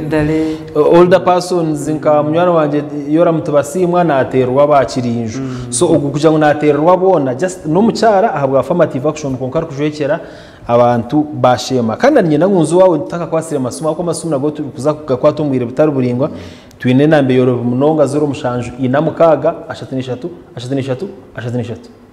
zero mushanju inamukaga ashatanishatu tutaka kwasira amasomo na nyina rero tubanze twagamba Honorable Minister yagamba hanshonga yesente ezizireneza wealth creation ninga shomu kuhanga ho bugiga yagamba programs na projects is government etandikire iyo kubanza yagamba nko mu UDB yagamba 1.4 trillion ninga shaka tabarwa kamwe hamwe na n'ubuhumbi bina 50 yagamba parish development model yagira ngo as of now yayishyuamu trillions 3 hamwe na ubuhumbi 300 kuko wanogamba almost buri mwaka ntagumana hazamu akatabarwa kamwe. This is by the end of financial year trillion zakuhendera parish development muri hakabagira 3.3 trillion. Emyoga yagamba ubuhumbi 5 youth livelihood program yagamba ubuhumbi 2 haro small business recovery fund I think no sheje kija nkumbwire bwa covid as a post covid recovery program abangu bakatunga ubuhumbi 10 agricultural credit facility eje karabum za banks stars zimwe na zimwe za centre n'izindi ubuhumbi 95 wano rebezi youth capital venture fund ubuhumbi 12 Uganda Women Entrepreneurship Program wepu igana kaga na 8 Invite Project ubuhumbi 8 Grow ubuhumbi 8 Uganda Development Corporation akatabarwa kamwe hamwe n'ubuhumbi 200 ezente wano zireba ni nyingi but what is on ground waza shema wayita abakazi igana abatungereza wepu no babona kuba zitungire inguzesa yazo mwino mechanism yo kutrackinga kurenguza ukozire kizishimire kubana zikora kugira ngo izindi za government zafu kuko zabingino bazireba nka reward no Museveni na ka president bakata yazina sente za Museveni nakasimo kugira ngo tukatera igana nakasimo kugira ngo tukatera nkaga imwe kabebembezi do you actually go on ground mukabasensitizing kugira ngo hati nari gahanga zashema abantu eminyeto ni ndebe tungire sente kandi kazikoresa kwebuzuma umuringo gwazo we bari mnonga nomani shitamaka chiko ka agenda yes kandi bakabenda kuscrapping hizi sente za uwepu za youth za elderly zachi ngibyo nabakwate babiteke on parish development model konka itutwayanga nkaba memba ba parliament na mnonga babimbareba ikizukora kandi nakitwabeto za advocate ngire nguzibe honoreba umuyihanga wanonda kutungura ihanga to kutungure cweka kimwe watungure cweka kimwe kindi nkikwenda ato kashanga dependence bari bingi mnonga njwanji manyisa ngo no wakora no ija kugirota no ija kuhendeka so nico twagiye mukagumeho obusento obwe obukuyamba abamatama make nko bw'abakazi bw'eminyeto bw'abaguruse bwaki kandi bwizire mbubayamba mnonga ijo tutakagire mu budget process nkija na yitororo mushema ndukuronda ibine bya uwepe by'abacara na eminyeto yatungire sente z'eminyeto nangunda namwe iby'abagurusi hariyo testimonies nungi mnonga mbahereza ubujuzi kandi bintu ko wikaho bireba abakazi batungire bijubiye mpunu nubaguza bakozere group zabo impuru zikeza kuzara basharinga bagarramu so really bariyo bakora then harona no go wazipatire nkabibagamba ebya bebe wabire esugo hanje harukiri abo nabo barumu so echo kintuma kugira ngo monitoring mechanism tushemereye kugira ki kugiteka mamani abo kwako kwate sente ko kuyanagamba akasente wo mutwa akakwata yateka ngune sente ye takwija kugikozesa kurungi ninko kwakuzo mbanko kiya yoroni niwo kitandikano ko katandika kuri no bo atandika kurya interest no bo atandika kurya capital at the end of the day bukutera hands so abantu bitu bataka itwentumanyangu government ro kandi aba community development officers mbatunge mshara kurgaha district kuzamagumbora burgombora ine community development officer so abonu babantu abashemeye kuba babanza traininga abacara abagurusi eminyeto babataka tungire sente zo kugira ngo bazitunga babe already bine business ibe kuzakora ningo mwogwa okuba kuzakora hati doreba nkechi twantugamba sometimes umwe programs abantu bazirushinga hati bachitorana group bangabura kuteka yobwire bukuza kurebe kiba kuzakora no kuza kucha proving ujuke mbamba kozesa ba counselors abo ko bari umucanga echo abo kumanya abantu abo konka meno muntu wishoche umwe sometimes na no bazaho arayitwa betwika turiyo turambure ebye bine bya web ukikayo apanga abantu abareta batiza amatafari bagatekaho ugareba ngo amatafari agataterwaho barunda ko muntu atandika kwatitaka ngo gunwe tukozesa ureba ngo ekiriyare cyabe cyempangisana but hariyo testimonies nungi ezabacara abihiremu amaju abakushomesa abana school fees abaguzire bebintu abatungiremo amatungo abomwe really nizikora abashobuzi abo kwa groups z'abashobuzi bashubure myani abomwe bashubura za uburo za muhogo so really nyoni waza kureba ekirunje kibarigiremu ni cyangwa munonga okushira ko wakujyotereka tuzubake kandi it's like a revolving fund now zikagumamo so kandi abakazi bashashura munonga mbaraka kuzigarirayo ekizubu ekibe kirumu n'ekiminyeto iminyeto ne migrating no ushanga hanu yabarho nyicyakare yafuruka yatunga muri foto ya ninga yaza cheyo ninga yaza nkahi so groups ezo zo kuchira kutegategana namu konka abandi bariyo hari abaguze za boda bakatandikana boda emwe hata basi boda ina so noreba ngo abo bar focused bariyo ndakora so nyoni nyesiga ngo eze sente nizaza yamba abantu bitu abamana make kureba ngo bayibisaho kandi bagira intasya umanya abantu babine intasya na nihangando baritebikine so nanezeza UDC ekingumanya ngo the challenge erho process Uganda Development Corporation yes UDC nano biza kweza Uganda Development Bank process yo kuzitunga ejo niyo erikuteganisa abantu abo kwano abantu bija batucha bite sente zimu kuteka and I think be no streamline I don't know obene management obene guidelines obene chikonka kuza accessinga nekizubu ombazi nugumwe bijo meni yabashobesa abantu no chumwe nanezeza agriculture credit facility izo sente zituranizaho konka banks nizoko zifunama instead batandika kuzikozesa bo batunga amagoba minji okukira abantu abakwe bagira ki mbazitunga so nibazokwe bahunama abahinji babura kuza accessinga batekaho kwa kuruzo so nyoni nyesiga ngo okusensitizinga abantu na no kuba kubasa kuzitunga na okureba ngo banka batekaho government yakoraga na banka okureba ngo abantu bago nco president yiziro mu parish development mode I think when namuze kushare no shunemwe aha abantu banje banu bihaye sente rachika mukora kubi oyezezi bayimba bashara wo neza banka so nyoni yesiga ngo eze sente za kuyamba mu ya Uganda okugitransforminga abantu bitu bakazana mu za businesses zabo abemyoga bakakora kandi tukateka monitoring system abantu bakamanya waka sente tuka okurya nako kukora kakakugobesa kandi ukakora esente za kubisaho neka yawe wewe mnogo honorable ikibuzo cyaha muhero wa Dr. tukuza kwata amasomo twine ubuhumbi orada ubutabarwa 10 ubwo kutandikira Minister yagira ngo we have less than 10 trillion is available for expenditure. Trade domestic financing ekiri yahansi ninga sente zituru kwiha umusharu yihango umuryezo harimo domestic revenues konkana haruna na zitweguza kuruga hanu yahansi percent ekiri yahansi ekiriyo nikibaho umwiro buturu kureba ngo ibanja yitu nkihanga ryo nurukura kandi umunonga abo kubana tureba ngo hati twine sente ziri hagati y'ubuhumbi igana mukaga hamwe n'ubuhumbi igana 10 kandi iki nikibani cyereka ngo niturenga 55% ya GDP yitu nkihanga wareba debt to GDP ratio eriyo ne yongera higuru sente zitwiha hansi zitwiho mu ihanga zikiriya hansi umunonga ngo ko wagambo biyambe bakabuyihaye no bareba garikire bakajya ngo hati bayitera umuco bakabona uko baragarike bakakoragana nitonga na empabu yambi tubakiye yongera igi budget nitwija kugitunga tuta abo kuba uyiro budget zinde zenyuma igitera mu namishoro emisiye mahango yahangwa sente tujja kuzibona hateze sente zo kuspendingwa Uganda no mwe mwagira ngo mwarenzi hari 50% koko gikomparinga n'amahanga gandi agumukweta ga Germany nga United States no jumangu yayo ni 120 konka mani yero kuprintinga dollar so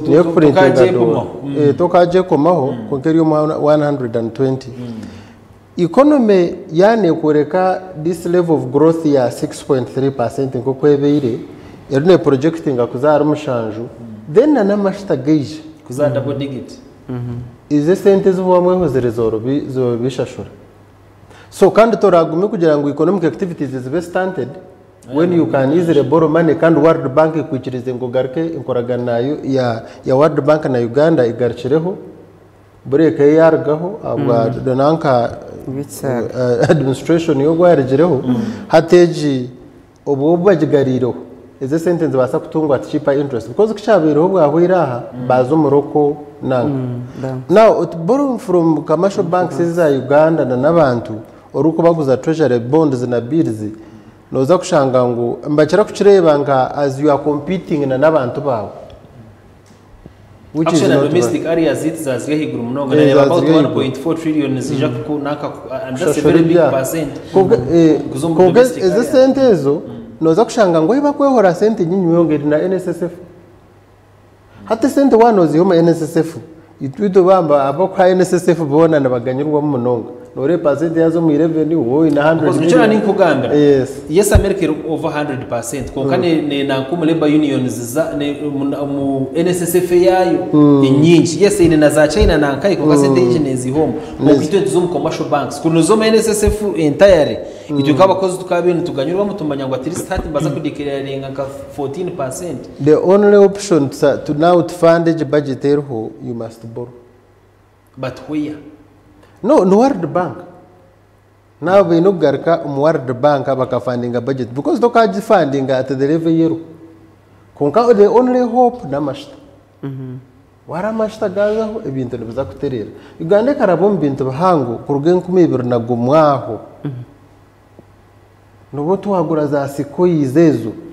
obaharga mu reserve zakargamo over 70 million zezo byo rukurebe byo bakate bino kubyate bicankarine mu cyo bakweta sente tukuba tubikire nka reserve zo Bank of Uganda so the agreement was kugira ngo ijo bari n'umutanka sente the first bunch ya sente z'umurutunga izmbazargo mashita zizo as reserve but right now reserve zikagarka hati nchibachi basango eze sente zeje we are praying that this financial year trillion tutahama amashita tutanga kuri sente zago zasaho ebyo bintu byona biza kuterera konka you have to borrow mwena abantu twekomeko bibiri no mbete kwa borrowing wanareba na emphasis on budget action ngo hataru taxes wanora makana yagatira revenue authority tightening than rupsi corruption mobilization strategy uku making sure ngo eziba collecting za correction kubanza kora corruption fighting corruption nora ebiega rukiro mu URA border tightening borders ebibya okurabya amagendo gendo byargaho se ebyo byona nyoni nyesiga baba komire na tezezo esente zitu zurumu abageza abanyarwanda zurumu mfemshoro bari ubire honorable ukiyo rukushitamaka kikuka budget ubumbe muri suppose rukureba ku mwaka basa widening the tax base kongera hambaro rw'abantu abo kushashura imishoro kucendeza ha tax burden because one of the reasons is tax evasion nahabo tax burden ushanga nyowe ayombekera akazugo kanje samuhoya niye ndukuza kushashura umushoro bakazugwako niye ndukoresa data niye ndashashura umushoro kuri ya data niye ndukuza kohereza mawe yamara kuwaro mwirwaro kuhereza senta mobile money niye ndashashura umushoro gwa mobile money niye nyina kashara ahakashara niye ndashashura pay as you earn niye nyina ka small company kanja ko karashashure income tax ko karashashure withholding tax ushanga umuntu omwe roshura umushoro kamagana 5 in fact we have less than 20% y'abanya Uganda abo kushashura direct same for those who shashuriya shukari nachi obibe bitari obiro kushanga ngo nangwa ngo mwagire mishoro ndijeje mwayongera ha mu baro gw'abantu abaru kuhereza imishoro aho kuteka hemishoro kugira ngo tube binja bo hemishoro etari minji kugira ngo yaza kuteganisa business zitu kukinga because na report ya beshohire erukwereka ngo one of the reasons zabo achi business mu Uganda start celebrating a birthday yo kubanza ne ya kabiri nahabwe imishoro mwinji munonga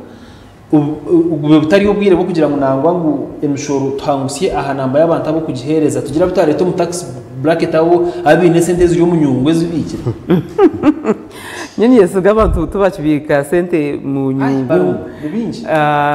ati options zo ku widening tax base zirinkezi zihwireyo yes kugira ngo utakateka burden kandi ryo muntu wa PDM ari na judge so through agro processing manyaje niyo indirect tax site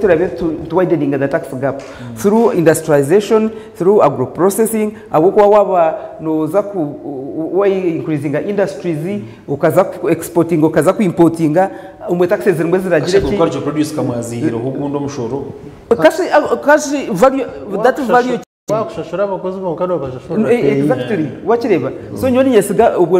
ukona kono burabe no burgamu imishoro konkana n'ikindi munonga umunya Uganda umushoro nagushashura konkwa guchika umwe gubegwa retwa mu ubanchete corruption ndio ni research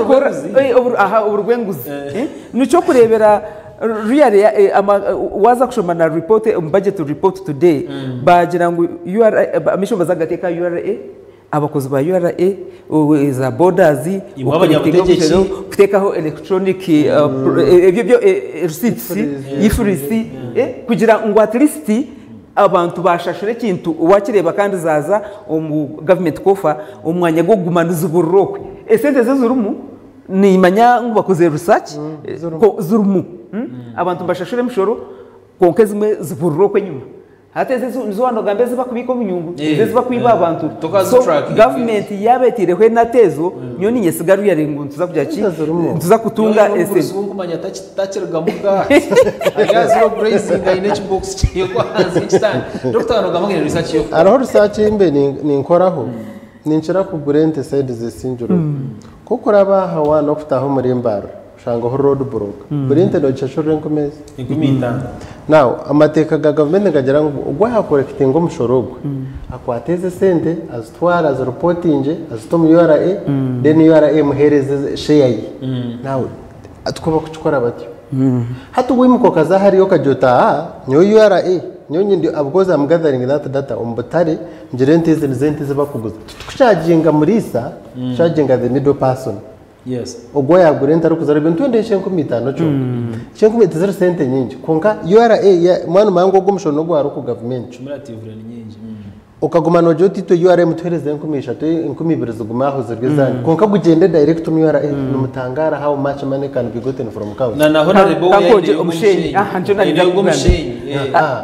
kankureze cyo kureberaho umushenyi nugurugashema the best son by the way itwa abanyashema tutune tukugobamo as in revenue corrections konka bagureta bakaguteka mu rurembo rwito rwitu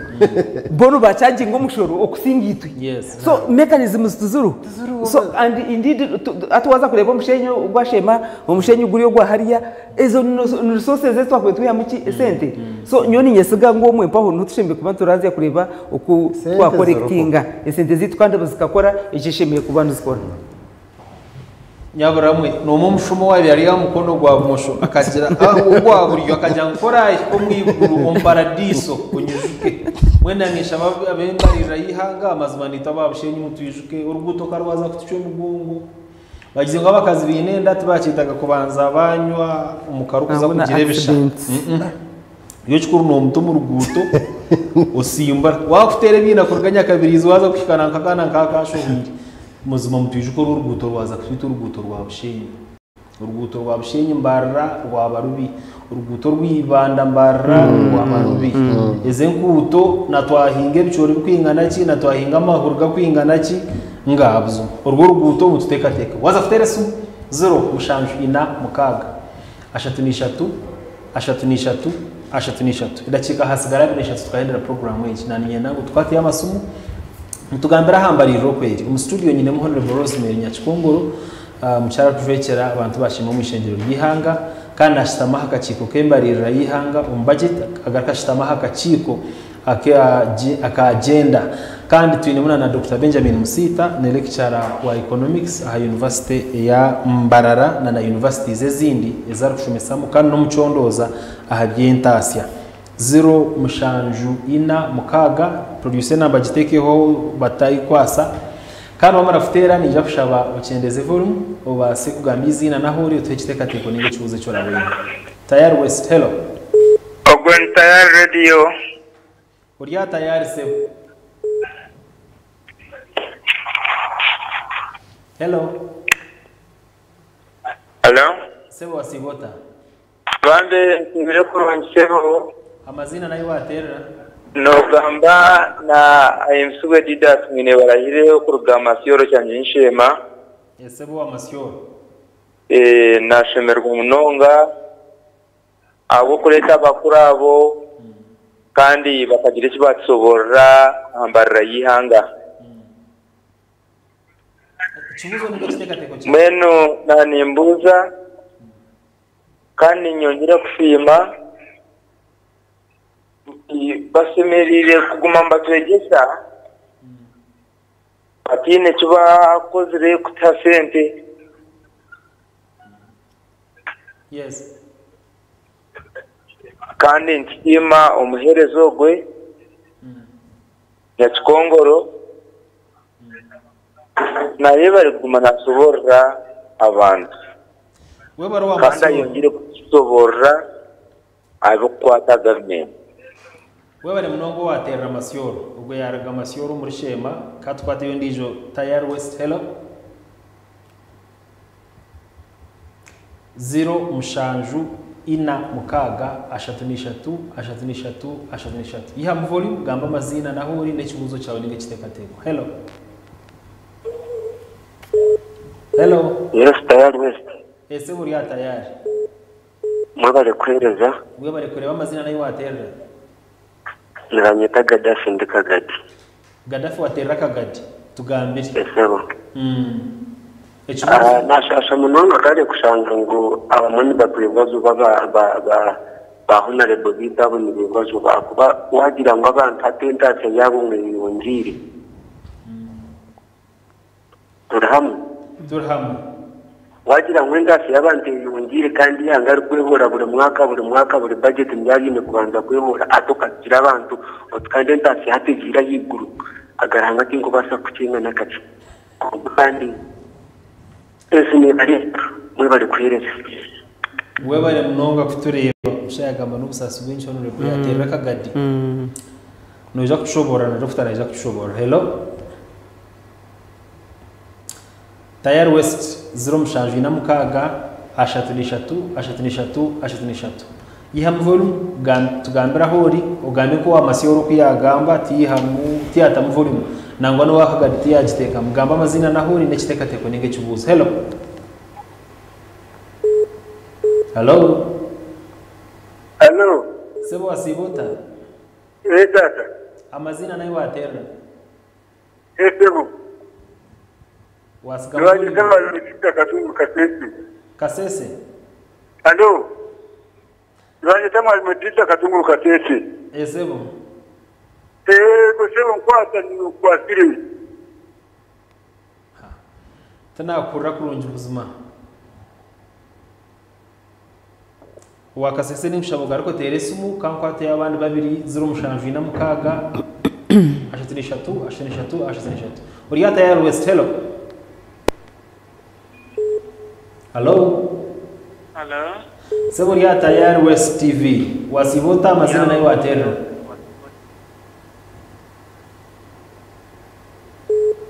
Wasigamu vile mtu tukawasa kuforzana. Hello. Nani mbuza? Hello. Esebo. Nanya kurire. Nyabara mugume mwihe mu volume ya TV kugira ngo tubase kurzana tugambe tuhurzane kurungi. Kanyakire yomwe. Hello. Hello.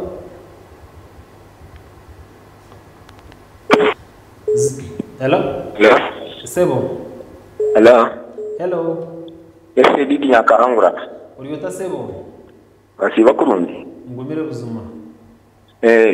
Izina nayo waterera nekitekateko.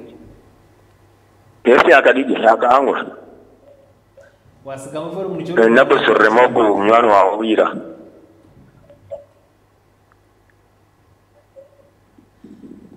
Nyabaramu wasigamu voro mutu tukahurizana no gumano yegarakamu.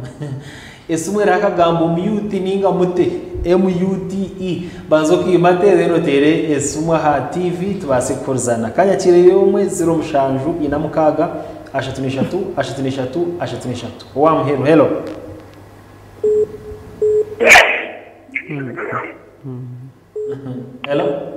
Hello. Yes, amazina nayo atera. Hello. Yes. Kana batere kwa bashenyi tutera abantu manyabiha wako kusuka mvara mutinga kura. Nyabara waza kudairinga banzo ihe volume ya TV. Achendeze TV. Jihira mucumu imata ka mute. Ningi yose ko mukazi nabana barukoreye kugira ngo bakuru rugamba hato banze bashobora gukaca hero. Security ruguru no bayina muri sente so tile shira kanga hero. uterese umu utakabasa utakura volume ya TV konka abantu ujura tukabasa kugamba 0 mushanju na mukaga ashitunisha sebo Hello. amazina nayo watera Hello. hello Hello. Amazina ni Nduga Nyamahere. Hello. sebo Nani amazina ni banyita sima hapa Nduga Nyamahere. Ni sima ubuhereza bwanyu miliyoni mutabura. Okubigirira ahantafya yihanga nembalira. Ogwe ni sima na munonga ogorora kwatira inene bya economics y'ubuzima rero natukorera bye ubuzima naye bare mu musireke ho gomorama kandi mu mutabure ibyo gukora abo kuba abanyarwanda rero biterwa mu bintu bitashikire kandi mu bintu byo butamanya. yes wabare munongo yaje ngo yateranya amarebe ningirobe ni wakinga hamasumwaga konka mwamuri bingi aba batera konke kizo mwasiga mu volume nindeba budakika bwitu bwagenda twasigaze dakika 15 zonka maybe let me just give one more person a chance to kamanya umwana abasa kuba yacucuka hati volume yagihamu hello hello ndi watungura wa mara ningira amasuka katukomya Nijira basubu katukomyaho abo kuba bantu mwena mwareka mu volume ya TV tukabasa kurzana umushaha hagadwa muhuraho na rebo yes yaje gutakubasa kwetegereza wano basa yana rebe biri kuriya ninjira n'enshonga ya kushangana tukoresa GDP nka kuba niyo yayereka ko entasi ya yenseri because mahata bataho mu bajya gutura ba billioni and yet nyoweti nyinemu iwo na doctor mwinemu munonga kake mwinemu munonga so hatukuba kwateza boneza doctor bahagita ho twanje bazigaba bajya ngo mu studio haharumwa abagiga kandi so nico cyane nimbuza haguraund ho hariho kimusha kagado wamuhura what do you have to say kuko ajyo ninjere na nacho buriroho agwachi statistics ezo kwa serezo vistio waraka senta kubonjira umbantu na munonga ka parish development mode kide kikongiro because aha kidachoke kibemba targeting atunora gucikendira kuruga inkagara zingayi kikashaka 3 manya tuwaza kubara buri sente ezikuza komuruka ni sente nyingi ezabesa kaza vuga so njumanyisa mbozo zona baza kuzubara njumanyisa ngo entasi ya nebe ya direta yayiyongeramo so ejo nindeba ngo niyo basis of course tukujya ngubona bahwe yakiriyo percentage ya kiriyo so konka sofa nyonye sigangu abantu at least binoko okubaganyirwemo nico doctor yanagamba to wakwata route jo kaza isinjo kareba maka gabantu atoka kwata uko kaza za kiruhura atoka kwata uko kaza za kushenyo wanyu deru warenga kushenyo wamba ukaguza mboka za mitoma no shobegwa no aza hina bashirukumi manyere kandi nibingi no yishuka ukuba imbagamba ejo PDM bakujanga bacereze abantu chairman wa Bushenya akaja 3 turuzira bo kucereza bagira ki babura ataboka tubini wachetegereza mutari yobanako akatabajwe kireke abanako Bushenyi bakiriyo nango mu municipality abeti dachoka barimu isi niwe abenagamba so in fact abantu bakabaza kugira ngo yitwe na batu barobaka wagamba Bushenyi bareba gureta Bushenyi yone twagira ngo ngaha nitwe tukigize tubine actually ntagire munanka no manya ibechika hino bimbi habihankaza ho mukaruru so nyonka goresa strategy ya house to house I was shocked ukozo mukayo muntu which is less than kilometers 2 kuruga hagati ya town ya Bushenyi ukimara kureto hato buna kureba tinjfa akutwara umukiyungu atitamwe rukumworeke haherukire mu murro mahegaga ahagati ya town tubine cyo kurya tubine ntasya ahagati ya town so abantu aboro munonga barungunku bacuru so nyo mutimbwa kajya ngo Bushenyi tubakwetaga parish development model nata kumanya abantu abakwebemberano bo bayi kandi Dr. Chuwagambe kinanka maybe no basagara kamogo mushawa akagadi nogira ngo utahikire kugira ngo abantu bacuru ku munonga abo kuyokaraba noraba highway ureba amateguro reba cumango yesi yoneteri nanga we yabuza kana mugira ngo hari ntunguka ubwo yo sente ziyongiro mu ihanga abwakira mu cyehora sente yabuze icubuzo cikorecho ni nkoko wakubuye ne family oyine no shashura fizi oyine hize bari yo kutimba na noente zabonekera kubone curozonera abantu ninga shenkoko zabonezerwa zumbihimba byananka hati oyine hebyetagwe byona konka umurumo gobe no ukora bimba kwe mutwari 15 hati ne bakwa 30 konka zizasanga oyine byetagwe byingi hati niyo Uganda sentence baza kubaza yonjire konka tukirakozubere kugaruka kwehora ahabwo kugira ngo ebyetagwe byawe bicire bingi konka tukwererekeza kuri yibanja kushashura ibanja because numuzi tweguriza tukugira ngo ziriyo zo mu direct investment ezimwe nizo kushashura ibanja nituri ibanja kushashura ibanja no ezo kushashura ibanja tuzina ati nturondeze intunguka kweze sente zo kureba at least tuzina no kutwara ubuceka nkaga hari umwaka ubwo byembariro rwawire hino butabita kubasa wage bill nkihanga there was that time arubiro bwayishire hakaburwa sente zo kushashura abakozi abaroko government bamara mezi gakwingana abapolisi za covid tukamara myaka 2 nkihanga tutakora amaduka gakakingire businesses cars closing so iyo impact ya covid tajeta nche by the way nati h twin aho katokwasa kugira imyaka 2 ukabura gukora ukateka ngo umyaka 2 yakora tonoza ku recovering so iyo impact ya covid ikatwa affecting kandi tera affecting Uganda so mwene tweyemere kugira ngo ibintu tibukatebekine kandi twakugira ngo amashita gitu gatache kushobora tutuye business waregata hamugati za pipeline bariyomba zombeka iwe to kureba hari pipe seba kushombe bakugera kibyo nebyo so nyoni nyesiga ngo tutakajibanka aba ikiriza batakureba turebe ibintu biyoni bitandaka bonera tugira amasiko kandi nano kugira ngo akasenta karho government ikakoze sekurungi yakateko umbyintunguka ihanganizaga kandi stabilizing harumushagira ngo umongere kushomesa abantu and I honestly implore leaders aboko mwe abantu babahura munonga mbabateka mu BSG ohiro kugira ngo muza I know for a fact uri umumba mbanyishengero na munonga abakazi abari kugamba munongo mwishengero munga mwe mugarike na ground musensitizing aba bantu and nani politicians zo mwe no mu misguiding abantu abo akasente ka 7 kama akasente ka 7 ubuzigeza government abo opposition amwe ba sideline nzizi stars za chibina cha NRM konga nzibazo yi under the government ya NRM y'abantu baterira karure ko kandi ya NRM namazima because to manifesto government manya ne implementing anawaza kureba budget byo ni manifesto ya NRM esanja cha government eri kuba the sitting government esente zibazigeza twageze ndijo bona rero twagaruka mu karuru sabuni emiceri emyonyo na nesente byaza kushuma hato barabe n'ibishuma neza PDM n'ubezirabe n'izikora ki n'izishuma neze myoga n'ubezirabe n'izishuma mwa mutarigero mukashobora abantu gwezi egin revolving fund nizije kubaniza kumaho gwezi neza government nabaza kuzikwatarana neza nyuza karuru that's why I'm saying it is very important kushobora abantu kagira ngwezi sente nezo kugarakaho neza parish development model nsako yanyu yahamuruka sente nezo kugarakaho kugira ngo yokore watungo umwako kwijana ndija tu kwako mukwijana mukajya ngwezi neza 7 kandi bija kuzireba konka tukugira ngo program yatandika hati ombwire boburu twajya twasiye myaka 3 itandikire so njumanyisa ngo abantu ntibakimanye bamangwe sente neza government konka government NRM government because yes it is NRM government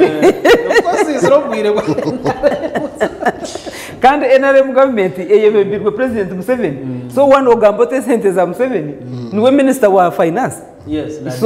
na delegate wachireba so ekintu kibakishikire kandi no kushaba abantu ngo ezikora emirimo emyoga yazo zikora emyoga yazo ata ekikwita nicyo twantugambe cha mindset change na sensitization kirinka no mu business wakwata sente ukagira tunyona gendo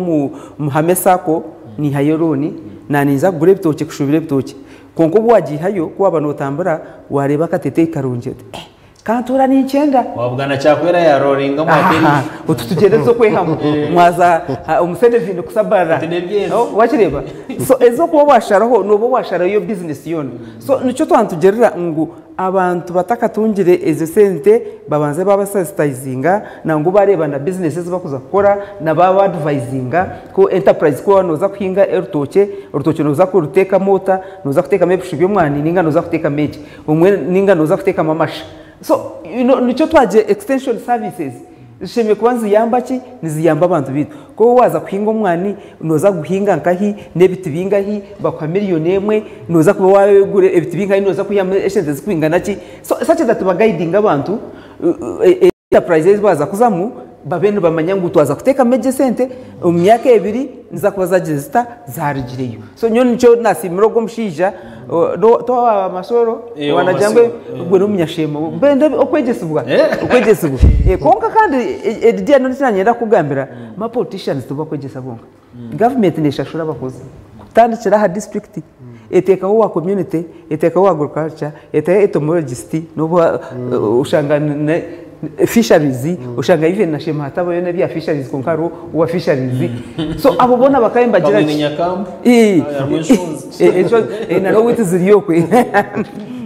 so ebibona bakabemba gira ki mbegesa abantu okugira ki okureba okubara akore enterprises barazemu kitaza kurinda politician abo kwa nyakikongoro kuneba ndiyo parliament ndiyo nindebo kuturashake sente okwija na okuzaraza mu ruguto rwitu okatonga no ruguto uriyo no charinga committee ya defense uriyo mugenda no teka ibi agenda manya wirukanga waza ebyo byona so twino koragana na technical people na politicians abo kwa politicians tugana exactly abine pulpit every Sunday kugira ngo at least bashomesa abantu bitu ubundi bamanye engine rwaho no kwenda kwetungura no kurga umboro babere mnongo honere bwanyo ni impena ndo kugamba imwe barahereza ubushonanizi bwabo kuraninga project sezo at TV y'abantu bakuru mu Uganda yona ne Tayari West TV radio yibakura ni cyenda n'agatonyezo zoro mugume muteka wo sente za zo media mukongera kushobora abantu kozo wagambira wakasese na kurwa hagada kurra wabunyora kurra da entire bunyoro wa bari kigeze ya kisoro wa kurra wa kabare kigeze ya kabare wa mpororo rukunjiri ntunga mu Uganda yone ebekwinirwa gatso mugume mu ijo media houses nkezi na mnonga Tayari West mwije mwongere kogesa abantu nanye nangu doctor utuhereze parting shot yawe kora heze na honorable turukendera abantu mujiro kumwabagarira mu amasukuru yari umuntu ayana tureba TVG ningaru kwija kureba icyo program leta manyangwe ya YouTube naci hari ikintu kimwe cyo shimukana itegereza ngo taro government eri kwije ekakutese ntumusha government zona histaha nizikore kiba kweta an enabling environment nizere tobsinje torukurra na gishaha ni Uganda nderyo mahanga make aho rukuvuga moto kagiye kisoro ukagitwara arugo ukagitaboda yanka hatina kupasara mukono obwo businje bwaba bucurunje banje mansango no basa kugure bwagura kandi ubuguze echa kabiri mwino kwetegereza ngo esente zo rukwekorana sente zawe wakarevo yo kushanga government leta hataho mbyawe ibyo nabyo bine level yabyo kunka toruko byamesha ikumene ibiri wataho mu kitanda shahemwe ngo note ko byamempaka zishikirisha ibiri hazo kagira government eginimbi mbwenu okwekorana nicyo kintu cyukuru imukokore abana abo babatashomere nabana bawe nchakare ni babona bonese generation yona neza gumeri yabo itito bakagaruka kagamba tukurgoma kangarmu sente nyingi pana konka tukageraho ranga katugerema bazi twagera amane bitwe tukora byareba umugisha hazaranga nahereza umugisha ibi byokozere budget yitwashoma iriya national level ne yambiwe wakwate sente za parish government bodo zikoze cyo shinkwa nokora konkana ni kweshengereza imuka okore eshaha verneina ugire kinte cy'wanote kateka kandi oyebuze utakaburize muzeya otuhirechi mu government tukorerechi impact korerechi iyo banzo tugambire kintu cyumwe iki government ugiteyire muki ngitira makaruru icyo wachigarakamo nje kumanya ko wafuna accountability bebare mnonga Dr. Benjamin and I must thank you bokuba doctor tujangwa ina interest on politics ningaki uko gumano sharing ubwenge bwawe one of the youngest doctors by the way abebitabo konka gumano tuherezo bwire bwo kugira ngo uje ushobora abanya Uganda n'ikindi kikurwe bare mnonga nanye ndamutse wa honorable Nyaki nyenda kutwara umugishogo kusima Tayari TV abo kutostinga no gumana muteka yo program zo kwegesa abantu nko kubagamba egiyo de kwatwa abantu bingi kandi ejengenderwa ho tugisima na ba directors ba Tayari abo kwa baturitire development mu cyanga kiteki hati nyowe umbere shitamaka chiko ka defense and internal affairs kantambuiza hantu hingi ndukuza za Somalia, za Congo, za Sudani, za Ethiopia, Addis Ababa mwene agamahanga gona ku twabe tuba turyo mu analysis twashitama kaba members ba parliament bakurwa mu bicweke ibyo abakushitama akachiko ka security twashanga ngo Uganda abwachi ine obusingi aboka twatubuza government nice cyekurira abantu twashanga ngo Uganda niyo ensi yonka ekwate sente direct ekajite mu bantu otirehe ebyo na programs zo tugambe myuga parish development model ezeminyeto ezabagurusi ezabacara ezaguro mwe nato budget omunani ndeba batekamu eza roadside vendors aba bakutundira hanguto president nanda kubahereza sente yashite bateka mu budget so meaning that government ya Uganda nenda ngwe kwate aha muntu oriya owanchete ki oriyo muntu orikwetaga mukansindika ho kacengire nta nyake kureba ngo nawe yagira entasi yaba inentasi ya by the way nchibanchi manyisa ngo ine capacity yo kugura ibintu yanagura shukari akagura umugati akagura ki akagura kiteteya nabana shashura mushoro gota kugira ki ogota kuranzi so abantu batunga capacity ya consuming ibintu taxes zibazagira ki zayongera omhero oguma nubugurwa abantu baki so waza kushanga ukashanga ngo population ya Uganda yona nebasa kugura umwane kagunywa kofi ekagura umuchere kagunywa ekagurya ekagura wachire by'ingamba etagire kubona bona ya umuti yanda kunywa ka rwenzo rumino wota ukashanga ina ka sente nakagura nchibanchi manyisa ngo emshoro na yagireta yayiyongera so nico kurebera we president na focusing abamwemba bamba reba a population nje ngo sente tuziteke mu banks nga ebi bya Uganda Development Bank ninga UDC konka we nagira tapana umwanya go kuza kwata bari abagiga munonga tukabahereza sente ngo expanding na bagire ki ogwe yatunga te sente zo kwebisa kandi waine capacity to consume nchibanchi manyisa ngo no spending waine capacity to spend no bano gira ki no iwe no yongera taxes so ejo by the way niyo tax base you are no widening so bari abakora kidacyonka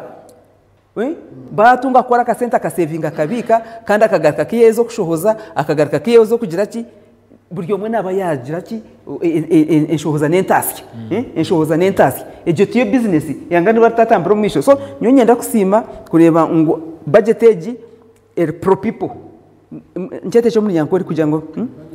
ni budget y'abantu focus no rebe rya muntu batirehe noreba na nebindi bayo twabitaha munonga maybe tuzakuba twagaruka irrigation is one ugamba kugira ati twaza kuhinga orinyanya no kutebereza mu njura enjura yabe atarotinda hinga irrigation noreba gitene sente so ebi byona no kwenda ngo abantu babebize bakora akasente ka leta umushoro nguri hanga tuzo mu economies nkeze zinde zo kureba arabashomesa bitu abarigire Dubai kubagarukire bakiza bar surprised bagira ngo ngo batugezere ngo myaka nka yanshanju Uganda kende supporting United Arab Emirates kubahereza aid General Moses arakatwara wakabwa minister wa finance mu regime ya Amin bakatwara yobiyambi bakatwara yobiyambi konkatu ndoreba ngo turiyo tubashabake obiyambi konkano kugira ngo buri muntu wena nagirata nakora so buri muntu wena yanakora economy neza kugireta neja kura Uganda yitugesimwe kandi nano kubashaba ngo bantu patriotism ukundi ihangari yawe n'ekintu kikuru munonga waba no kundi ihangari yawe waba no yikunda ibintu no bukora urukwenda ngo bigire ki bitambiro misho so ni nyenda kusima na president witu abokwa no minister wa finance ukureba ngo akagaidinga na ministry ya guidinga caucus yito ya NRM ukureba ko tura focusing budget ejeji ekazaha muntu wa burijo kandi ukarenga nawe yagirata yagiganyirwamo Honorable Bogarikire ninga namaze banyito tayari tubakureba cyadondo ukabori serious ninga of course na hato wano yeta actually na Sibiro field nandi za Kashanjure nandi za Mbasyoro nandi za Muzira nandi za Yambasa nandi Sibiro mkwetorura so ungarukire kandi nsima mukama nibyo wano gamba te bintu byatari mukama noreba nkatunga accident I was down for 8 months na tunga multiple fractures kureba ngo nkargayo nakira kandi nagaruka mu bantu icyo no kusima mukama so ndumu nishaba ngo banyongereyo ngo muze muri ntambuze kintu bitsimwe tumukura ngo ngira kariya Western Uganda na nguru tirya shema ryonga ndi nk'irya Western Uganda abo kuba nani yo parliament nabwo kimwe abanyabushenyi n'abanyambarra murondere nyacha karuru numukaronda kandi tumina abanyashema abakorwa ko njyo rero ngubize muni ntambuza emirimo yitu yihanga nyesimbire kandi nishaba ngo mu supporting omukarura kakwisha tuna kapasi kora wicho paradiso onyuke wewe mnonga Honorable Rosemary Nyakigongoro wewe mnonga Benjamin Musita Dr. abo kutereza ubwire bwanyu kwija kugamba ahanshongeze mbarira yashomwa izoberi kandi jimbarira neija kutandika kutibwo mu nkora kibanza cyo kwa Mushanju omwaka ogwo jimbarira neija kututwara nera turabye no mukaruru by the way turiyo ntuzamo kandi twe katayari west ndija konja kutekaho program zitari zimwe na zimwe na mnonga twineho program ituje kuba tutayira abantu abo kwebembera ebi tuyona program ituraze kureta nk'esabite aza kwija bitaraye twine Honorable Minister Musasizi owebye sente ayongere kushobora na nabandi abebembezi bongere kutangaza ejembarira nemanyisaki kandi opportunities z'urumuningashi